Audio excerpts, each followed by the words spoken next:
रामपुर नाम के एक छोटे से गांव में मोहन नाम का एक गरीब लड़का रहता था। उसके परिवार में उसके साथ उसके बूढ़े माता पिता रहते थे। सोहन का परिवार बहुत ही गरीब था। उनके पास ना तो कोई जमीन थी, नहीं खाने के लिए कोई साधन था। सोहन दिन भर मजदूरी करता और उससे जो कुछ भी कमा पाता उसी से अपने पूरे परिवार का पेट भर लेता।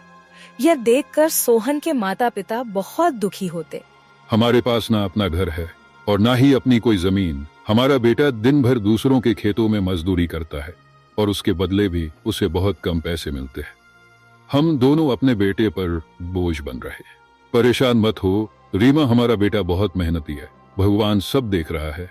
सोहन ने कभी किसी के साथ गलत नहीं किया, वह ईमानदारी से मेहनत करता है। उसने बचपन से बहुत परेशानियां देखी हैं, पर उसने कभी हार नहीं मानी। एक दिन हमारा बेटा भी बहुत धन कमाएगा और उसकी सारी परेशानियां दूर हो जाएंगी। सोहन हमेशा सोचता था कि आज भले ही उसकी किस्मत उसका साथ ना दे रही हो, पर उसे यकीन था कि अगर वह मेहनत करता रहेगा तो एक दिन उसका भाग्य भी बदलेगा और उसकी सारी परेशानियां खत्म हो जाएंगी। एक दिन सोहन लालाराम जमींदार के खेत पर काम कर रहा था। लालाराम पास के एक पेड़ के नीचे बैठा था। सोहन अपने काम में लगा हुआ था। तभी उसने देखा कि लालाराम बहुत ही उदास है और गहरी चिंता में डूबा हुआ है। लालाराम को उदास देख मोहन तुरंत लालाराम के पास गया और बोला, क्या हुआ मालिक, आप बहुत उदास लग रहे हैं। मुझे ऐसा लग रहा है जैसे आप किसी गहरी चिंता में हैं। कुछ हुआ है? मुझे बताइए, क्या पता मैं आपकी कोई सहायता कर सकूं। सोहन की बात सुनकर लालाराम को गुस्सा आ गया और वह सोहन से गुस्से में बोला, अरे तू मेरी क्या सहायता करेगा? तू खुद अपनी सहायता कर सकता है क्या? अगर तू किसी की सहायता करने के काबिल होता तो क्या तुझे 2 वक्त के खाने के लिए आज मेरी जमीन पर काम करने की जरूरत पड़ती? चल यहाँ से जा, अपना काम कर और मुझे परेशान मत कर। सेठ जी, ऐसा नहीं है, यह सब वक्त वक्त की बात है। सब किस्मत का खेल है और इंसान को अपनी मेहनत पर विश्वास रखना चाहिए। आज भले ही किस्मत मेरे पक्ष में ना हो, लेकिन अगर मैं ईमानदारी और लगन से मेहनत करता रहूंगा तो किस्मत भी एक दिन मेरी तरफ झुक जाएगी। मेहनत और धैर्य से तकदीर के दरवाजे खुलने में देर हो सकती है, लेकिन मेहनत कभी बेकार नहीं जाती। मोहन की बात सुनकर लालाराम बहुत प्रसन्न हुआ। अरे सोहन, तेरे विचार तो बहुत अच्छे हैं। तेरी बातें सुनकर मन को एक सुकून सा मिला है। इतनी परेशानियों में भी तू अपनी जिंदगी खुश होकर काट रहा है। सेठ जी, यह सब मेरे पिता की सीख है। जब भी मैं किसी चीज के लिए अपने पिता से जिद करता था तो मेरे पिता हमेशा मुझे यही समझाते थे, बेटा सोहन, हमारे पास इतना धन नहीं है कि मैं तेरी हर इच्छा पूरी कर सकूं, लेकिन एक बात हमेशा याद रखना, जिंदगी भी मौसम की तरह होती है।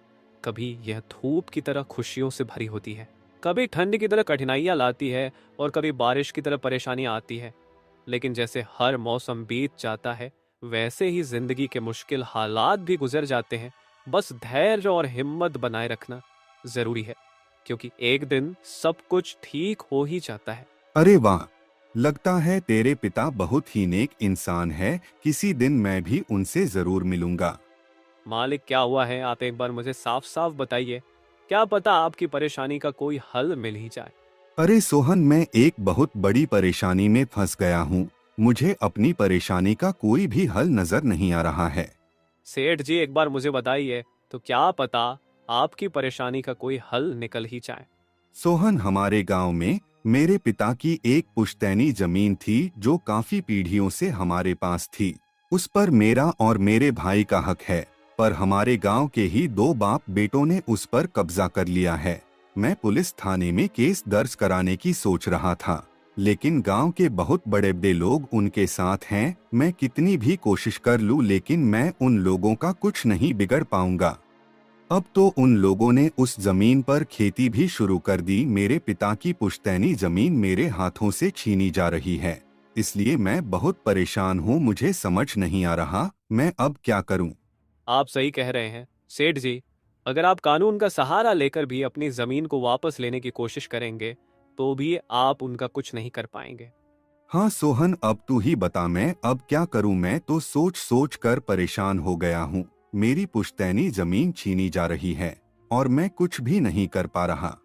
सोहन ने कुछ देर सोचा और कहा, मालिक आप चिंता मत कीजिए, हर परेशानी का कोई ना कोई हल जरूर होता है। अगर आप चाहे तो एक तरीका है जिससे आप अपनी जमीन वापस पा सकते हैं। अगर ऐसा कोई तरीका है तो जल्दी बताओ सोहन, वह क्या तरीका है? सोहन ने लालाराम को अपनी सारी तरकीब पूरी तरह समझा दी। तरकीब सुनकर लालाराम मोहन से कहता है, अरे वाह सोहन, तू तो बहुत समझदार है, तूने तो बहुत अच्छी तरकीब बताई है। ऐसे तो मेरी जमीन मुझे जरूर मिल जाएगी, मैं तुझसे वादा करता हूँ। अगर तेरी यह योजना सफल हुई तो मैं अपनी जमीन का एक हिस्सा तेरे नाम कर दूंगा। अरे मालिक, आप ऐसा क्यों कह रहे हैं? आप मेरे मालिक हैं, आपकी वजह से मुझे अपने घर के लिए 2 वक्त का खाना मिल जाता है।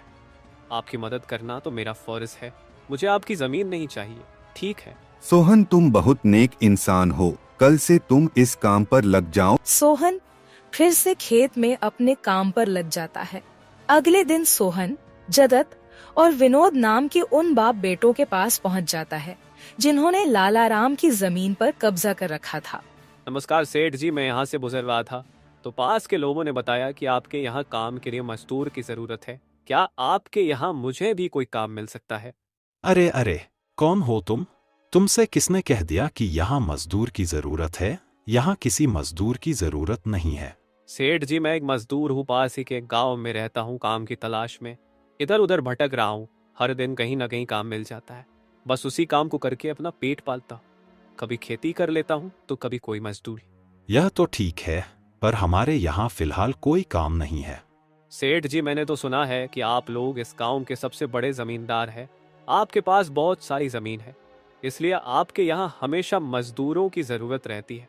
इसलिए मुझे लगा कि यहाँ मुझे कोई ना कोई काम जरूर मिल जाएगा। अरे भाई, मैंने कहा ना, यहाँ किसी भी मजदूर की जरूरत नहीं है। इसका मतलब लालाराम सेठ आपके बारे में सही कह रहे थे? लालाराम ने हमारे बारे में क्या कहा? अरे कुछ नहीं सेठ जी, चलिए तो मैं चलता हूँ। सेठ जी, आपके यहाँ तो कोई काम नहीं है, मैं अपने लिए कहीं और कोई काम देख लेता हूँ। सोहन वहाँ से जाने लगता है। तभी जगत विनोद ने सोहन को रोककर यह पता लगाने के लिए बोलता है कि लालाराम ने सोहन को उन लोगों के बारे में क्या बताया है। अरे भाई, इधर आओ, शायद तुम्हारे लिए हमारे पास एक काम है। सोहन तुरंत उनके पास चला गया और बोला, धन्यवाद सेठ जी, बताइए क्या काम है? आप जो भी काम बोलेंगे मैं हर काम करने के लिए तैयार हूँ, आखिर बूढ़े माँ बाप का पेट पालना है। अरे सब्र रखो, काम तो हम तुम्हें बता ही देंगे। पहले यह बताओ कि लालाराम हमारे बारे में क्या कह रहा था। सेठ जी, मैं पहले लालाराम सेठ के यहाँ काम करता था, पर वह बहुत ही कंजूस और बदतमीज आदमी है। मैं उनकी यहाँ दिन रात मेहनत करता, पर इतनी मेहनत करने के बाद भी वो मेरी सही मजदूरी नहीं देता था। इस बात पर कल मेरी उससे बहस हो गई थी। फिर क्या हुआ? लालाराम ने हमारे बारे में क्या कहा?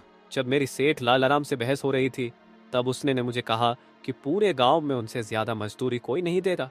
तो मैंने गुस्से में कह दिया कि गांव के सबसे बड़े जमींदार जगत सेठ और विनोद सेठ सबसे अच्छी मजदूरी देते हैं, इसलिए उनके यहाँ हमेशा काम करने वालों की भीड़ रहती है। हाँ भाई, बिल्कुल सही कहा था। आखिर हम गांव के सबसे बड़े जमींदार हैं। हमारा फर्ज है कि जो भी मजदूर हमारे यहाँ काम करता है उसे उसकी मेहनत के हिसाब से सही मजदूरी मिले। वाह सेठ जी, आपने बहुत अच्छी बात कही। लालाराम सेठ कभी भी आपकी बराबरी नहीं कर सकता, वह तो शायद आपके जितना भी नहीं सोच सकता। जगत और विनोद सोहन की चापलूसी भरी बातों में आ जाते हैं और उसे अपने यहाँ काम पर रख लेते हैं। चलो अब काम की बात करते हैं। तुम एक अच्छे इंसान लगते हो, हमें अपने खेत पर काम करने के लिए तुम्हारे जैसे ही एक मजदूर की जरूरत है। कल से ही काम पर आ जाना। कुछ दिन ऐसे ही बीत गए।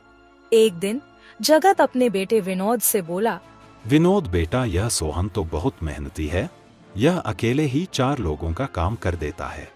अच्छा हुआ कि हमने इसे रोक लिया।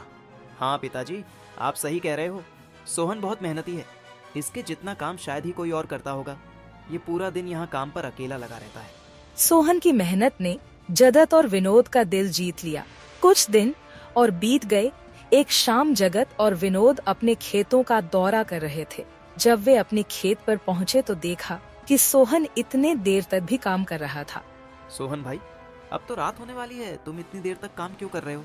अब घर जाओ और आराम कर लो। सेठ जी, हमारी किस्मत में आराम कहाँ है? घर पर बूढ़े माँ बाप है, काम नहीं करूंगा तो उनके लिए 2 वक्त का खाना कहाँ से जुटा पाऊंगा? घर पर बैठकर आराम करने से अच्छा है कि मैं काम करूं। इस तरह मेरा मन भी लगा रहता है। तुम बहुत मेहनती हो सोहन, आज का काम यहीं छोड़ दो और घर जाकर आराम करो। नहीं सेठ जी, इसकी कोई जरूरत नहीं है। मैं काम करने में खुश हूँ। आप लोग जाइए, मैं ठीक हूँ। ठीक है सोहन, फिर हम जाते हैं। जब तुम्हारा मन करे काम खत्म करके अपने घर चले जाना, ठीक है। इसके बाद जगत और विनोद खेत को सोहन के भरोसे छोड़कर चले गए। अगली सुबह जब विनोद और जगत अपने खेत पर लौटे तो देखा कि वहाँ पुलिस खड़ी है। पुलिस को देखकर दोनों दौड़ते हुए आए और पूछा, क्या हुआ थानेदार साहब, आप यहाँ क्या कर रहे हैं? क्या यह जमीन तुम दोनों की है? हाँ थानेदार साहब, यह जमीन हमारी है, हमारे पास इसके कागजात भी हैं। फिर तो तुम दोनों को ले जाकर जेल में डालना ही पड़ेगा। यह क्या कह रहे हैं थानेदार साहब, हम कुछ समझे नहीं, आप क्या कहना चाह रहे हैं? अभी तुम दोनों बहुत अच्छे से समझ जाओगे। वह देखो तुम्हारी जमीन से क्या निकला है। थानेदार के कहते ही दोनों बाप बेटे जब पलट कर देखते हैं तो वहाँ उनकी जमीन में एक लाश दबी हुई थी जिसमें सिर्फ कंकाल बचा था। यह देखकर दोनों बाप बेटे डर जाते हैं। थानेदार साहब, यह किसकी लाश है और यह हमारे खेत में कहाँ से आ गई? अब बहाने मत बनाओ, पहले लोगों को मारो फिर उन्हें अपनी जमीन में गाड़ दो और अब कह रहे हो कि यह क्या है? नहीं थानेदार साहब, हमें नहीं पता कि यह सब क्या है। यह लाश यहाँ कैसे आई, हमें कुछ नहीं पता। अब झूठ मत बोलो, अगर फांसी नहीं हुई तो कम से कम तुम दोनों को उम्र कैद की सजा तो जरूर मिलेगी। फांसी और उम्र कैद की बात सुनकर दोनों बाप बेटे डर गए और थानेदार के सामने गिड़गिड़ाने लगे। थानेदार साहब, हम इस लाश के बारे में कुछ नहीं जानते। हमें नहीं पता यह लाश किसकी है और इसे यहाँ कौन गाड़ कर चला गया। इस मामले से बचने के लिए दोनों ने कुछ तरकीब सोचनी शुरू की। तभी सोहन वहाँ आ जाता है। अरे सेठ जी, यह पुलिस यहाँ क्यों आई है? क्या हुआ है? सोहन देखो, पता नहीं कहाँ से हमारी जमीन में यह कंकाल आ गया है। मालिक, यह कंकाल यहाँ कहाँ से आ गया? ये तो बहुत गंभीर बात है। हाँ सोहन, पता नहीं यह कंकाल यहाँ कहाँ से आया है और थानेदार साहब को लगता है कि इसे हमने यहाँ मारकर गाड़ा है। अब तू ही कोई उपाय सोच जिससे हम इस परेशानी से बच सके।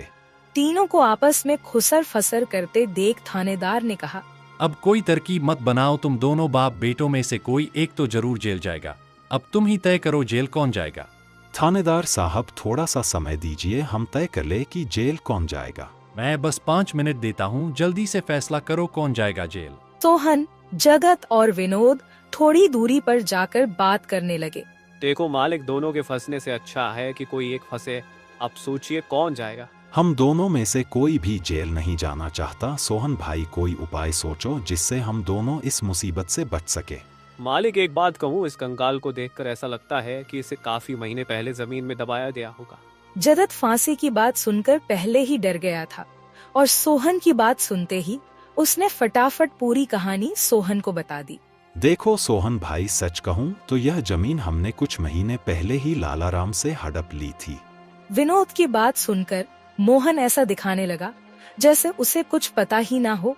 क्या क्या कहा मालिक आपने? ये जमीन हड़पी थी, मुझे कुछ समझ नहीं आ रहा, जरा साफ साफ बताइए। जगत ने जमीन हड़पने की पूरी कहानी सोहन को बताई।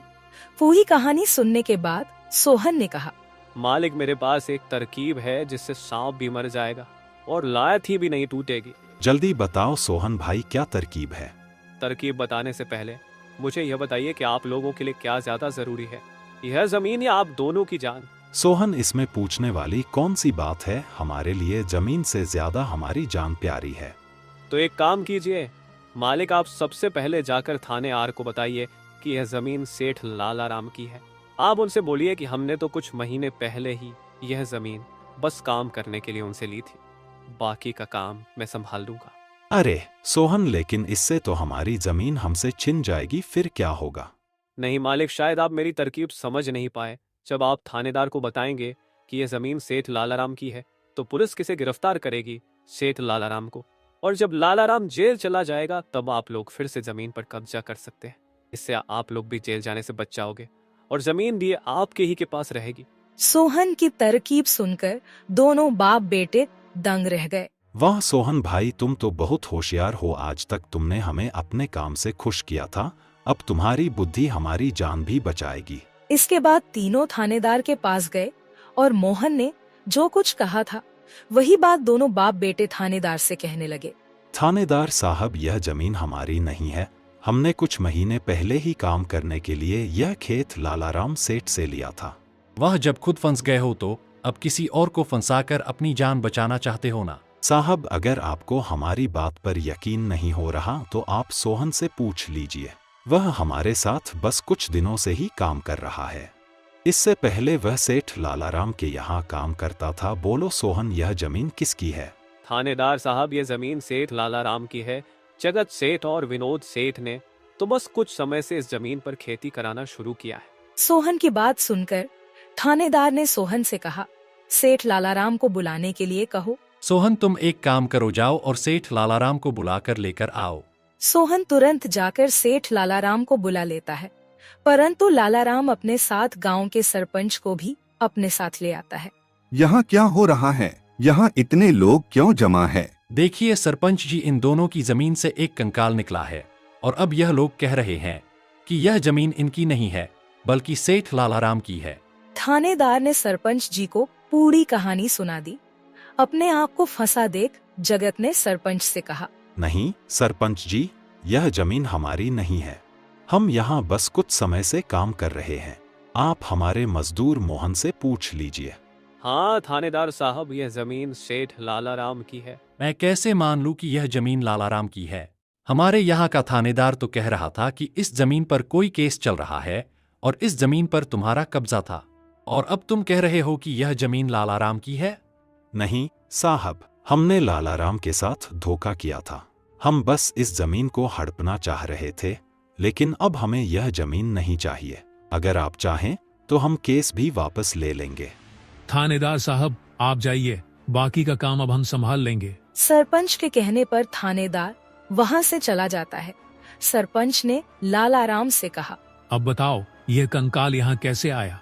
तुमने किसे मारकर यहाँ गाड़ा है? अरे साहब, यह तो नकली कंकाल है। इन दोनों ने मिलकर मेरी जमीन हड़प ली। मैंने और मोहन ने मिलकर यह तरकीब सोची थी ताकि इन दोनों से सच निकलवा सकें। लालाराम की बात सुनते ही दोनों बाप बेटों के पैर तले जमीन खिसक गई। यह हम दोनों की साजिश थी, इन लोगों के मुंह से सच निकलवाने के लिए। सोहन को इस योजना में शामिल देखकर दोनों बाप बेटों को समझ आ गया कि यह सब सेठ लालाराम और मोहन की मिली भगत थी। दोनों बाप बेटों के पास अपनी गलती मानने के सिवा कोई चारा नहीं था। हमें माफ कर दीजिए सरपंच जी, हम लालच में आ गए थे। हमें माफ कर दीजिए। हम आज के बाद यह गलती कभी नहीं करेंगे और यह जमीन भी सेठ लालाराम को वापस दे देंगे। जगत और विनोद दोनों सरपंच और सेठ लालाराम से माफी मांगने लगे। दोनों को इतना गिड़गिड़ा देख लालाराम ने उन्हें माफ कर दिया। सरपंच ने भी उन्हें जेल नहीं भेजा और सेठ लालाराम ने अपना केस वापस ले लिया। लालाराम के केस वापस लेने के बाद सरपंच जी भी वहां से चले जाते हैं। धन्यवाद सेठ लालाराम जी, आपने हमें माफ कर दिया। आज के बाद हम ऐसी गलती कभी नहीं करेंगे। ठीक है जगत, कोई बात नहीं, मैंने तुम्हें माफ किया। बस याद रखना कि एक जमीन के टुकड़े के लिए तुम अपनों के साथ कभी गलत नहीं करना। बुरे समय में तुम्हारे अपने ही तुम्हारे साथ खड़े होंगे। जमीन का क्या है, कभी मेरी तो कभी तुम्हारी। आखिर में सेठ लालाराम ने सोहन को जमीन का एक हिस्सा दे दिया और उसे जमीन का मालिक बना दिया। सोहन, जैसा कि मैंने वादा किया था, जिस जमीन पर तुम काम कर रहे थे, आज से वह जमीन तुम्हारी है और अब तुम उसके मालिक हो। नहीं मालिक, इसकी कोई जरूरत नहीं है। याद करो सोहन, तुमने मुझसे क्या कहा था? बस मेहनत करते रहो, एक दिन तकदीर का दरवाजा जरूर खुलेगा। तो समझो तुम्हारी तकदीर का दरवाजा खुल चुका है और अब तुम भी जमीन के मालिक हो। अब से तुम्हें किसी और के यहाँ काम करने की जरूरत नहीं पड़ेगी। इस तरह मोहन ने अपनी मेहनत और बुद्धि से सेठ लालाराम को उसकी जमीन वापस दिलाई और दोनों ठगी करने वाले बाप बेटों को भी सबक सिखाया। इस तरह मोहन ने अपनी मेहनत और चतुराई की मदद से अपनी फूटी किस्मत बदल दी और अब वह भी एक बड़ी जमीन का मालिक बन गया था।